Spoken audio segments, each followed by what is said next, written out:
Have you ever stopped to think about how one single piece of technology can change, well, everything? I mean, really, everything. Today, we're talking about the printing press. This wasn't just a new way to make books. It was an invention that completely rewired human civilization itself. All right, let's get into it. Because really, that's the core of this whole story. The printing press unleashed a force that no emperor, no pope, no institution could possibly contain. It's a question that was urgent in the 15th century, and believe me, it's just as relevant in our digital world today. Okay, so to really feel the impact of the explosion, you have to picture the world right before the spark. Imagine a time where information wasn't just slow, it was a rare treasure. It was literally held under lock and key by a tiny handful of people who could read and write. Knowledge was scarce and incredibly fragile. And this right here really paints the picture, doesn't it? The difference is just night and day. On one side, you have these handwritten manuscripts. Sure, they're beautiful works of art, but they took an agonizing amount of time to copy, they cost a fortune, and were only for the absolute elite. But on the other side, the promise of the printed book. Something cheap, durable, fast, and, for the very first time, something that could be accessible to the masses. This was the problem just waiting for a solution. Now, you might think this all started in Europe, but the idea of printing had been around for a long, long time. The spark was actually glowing over in East Asia for centuries. As early as 594 AD, China was using wood blocks. The tech spread, and when Marco Polo came back to Italy in 1295, he brought this incredible knowledge right along with him. And you can see how it worked. I mean, for every single page, an entire block of wood had to be carved by hand. It was a massive leap forward, no doubt. It was used for everything from textbooks in China to amazing urban art in Japan. But it was still painfully slow. The world was holding its breath, waiting for a real game changer. And that game changer? Well, he arrived in the 1430s in Germany. This is the moment the spark hits the dry tinder. This is the European ignition. And the man holding the match was Johann Gutenberg. You know, Gutenberg was absolutely the right person at the right time. He had this background in metalwork, polishing stones, and he knew how wine presses worked. He just brilliantly mashed these existing technologies together to create something totally revolutionary. So here's the magic trick: movable type.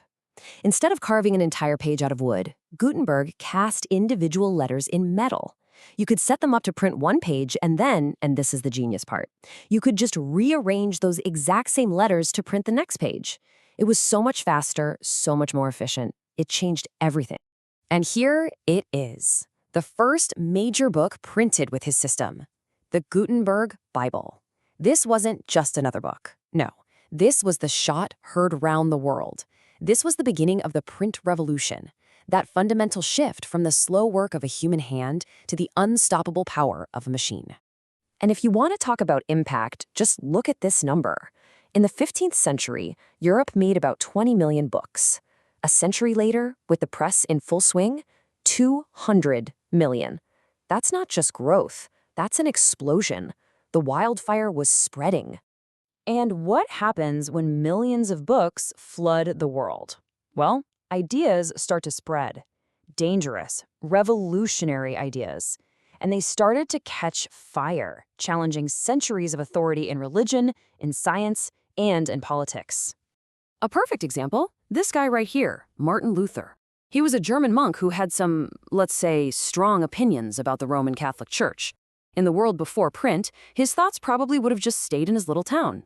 But in 1517, he didn't just talk. He wrote, and his 95 theses were printed and passed around. All of a sudden, a local debate became a national crisis and then a global one. The press gave his voice a megaphone that could be heard across the continent. And the results? The Protestant Reformation, a movement that completely shattered the religious unity of Europe. It sparked wars, it reshaped nations, and it was powered, in a huge way, by the printing press.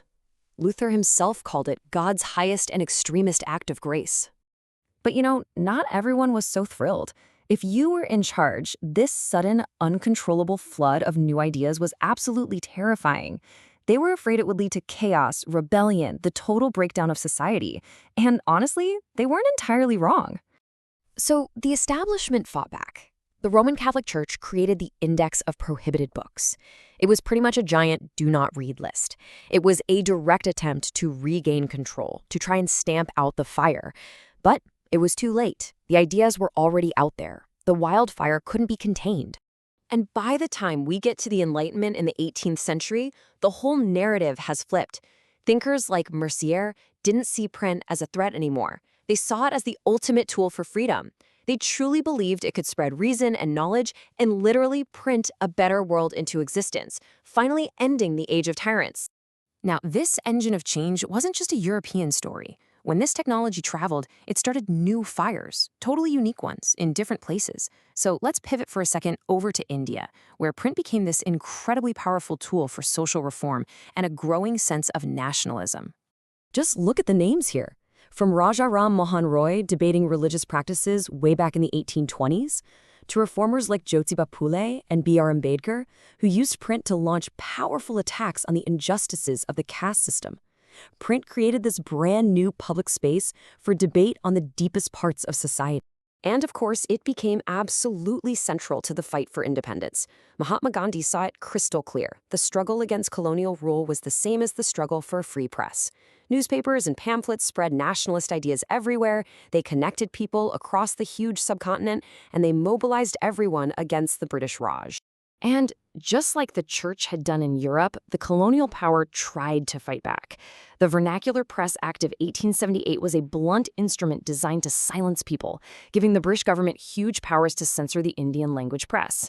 It's the same story again, an empire trying and ultimately failing to control that wildfire of ideas. So, when you take a step back and look at the big picture, what's the real legacy of this amazing technology? Honestly, it's nothing less than the modern world we're all living in today. Think about it. Print created a brand new culture of reading and public debate. It shattered the old monopolies on knowledge. It fueled revolutions in both science and religion. It helped create new nations and new identities. And for the very first time in all of human history, it started to democratize information. Which brings us right back to where we started, but with a modern twist. The printing press unleashed a storm of information that completely remade the world. Today, we are living through our own information revolution. So the big question for us is our digital world truly democratizing knowledge, or is it just creating new, more subtle ways to control it? Definitely something to think about.